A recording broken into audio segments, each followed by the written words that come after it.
Namiss ko lang talaga yung minsan na ito na po yung pananghalian namin noong nasa bukid pa ako. Ito po yung ginawa naming kanin pag wala kaming bigas, kaya namiss ko talaga ito, kaya gawa po tayo. At dito yung ating kamunting kahoy ay nabalatan na po natin ito at malinis na po ito. At kinilo ko po ito na wala ng balat ay nasa 1,200 grams. Or 1 kilo at 200 grams. Pwedeng gumamit ng gidgiran kung meron. Ano ba yung tawag sa inyo mga ga sa gidgiran? Sa amin po kasi ay lidgiran doon sa Bisaya. Dito ko lang yan pinuhin sa ating food processor. Madali lang naman ito. At hiwa-hiwain lang po natin yan ng mga maliit lang para hindi din mahirapan yung ating food processor. At kuhanin lang po natin yung pinakaugat niya sa gitna. Pwede talaga natin itong gawing pang negosyo. Kung gawin po ninyo itong pang negosyo, ay dublihin nyo lang po yung ating mga sangkap. Dito sa ating food processor mga gaay, ang dali lang po talaga nating itong pinuhin. Nasa 2 minutes lang po ay pino na po. At wag lang masyadong pino ha, medyo baho lang po ang kailangan natin dito.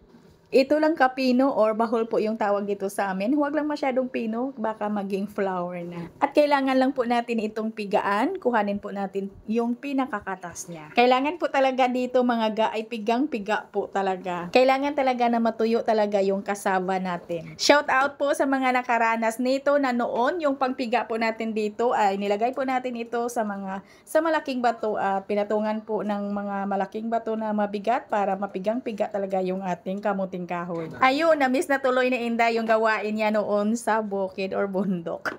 Kailangan na maging ganito na kadry yung ating kamunting kahoy. At paghiwa-hiwalayan lang po natin ito, balibuhaghagin lang po natin. Huwag kayong mag-alala mga ga, kinamay ko lang po ito kasi kami lang naman yung kakain ito. At masarap talaga pagkamayin.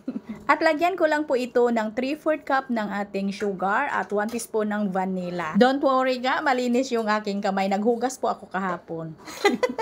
Dito pwede po natin itong haluan ng buko, pwedeng maglagay po ng bukayo, pwede tayong gumawa ng bukayo para pangpalaman dito. Ako hindi na po ako gagawa ng bukayo mga gaay, lagyan ko lang po ito ng cheese. Yung aking hulmahan ay binanihan ko lang po yan ng margarine at saka nilagyan po natin ng cheese sa ilalim. Sa paglagay po natin dito ay punuin lang po natin itong ating hulmahan at huwag lang po natin itong i-press down para po hindi maging siksik. At ito'y optional lang naman, naglagay lang po ako dito sa ibabaw ng kaunti lang po talaga na asukal. At isa lang na po natin ito agad sa kumukulo na po na tubig ng ating steamer. At niluto ko po ito mga ga ng 35 minutes sa katamtaman lang po na apoy ng aking kalan. At ito medyo mainit pa ha, kaso lang takam na si Inday. Kaya ayun, napa-unmold po tayo kahit mainit pa. Ayan, sarap sa kape. At ito lang po yung ating video. Bye-bye!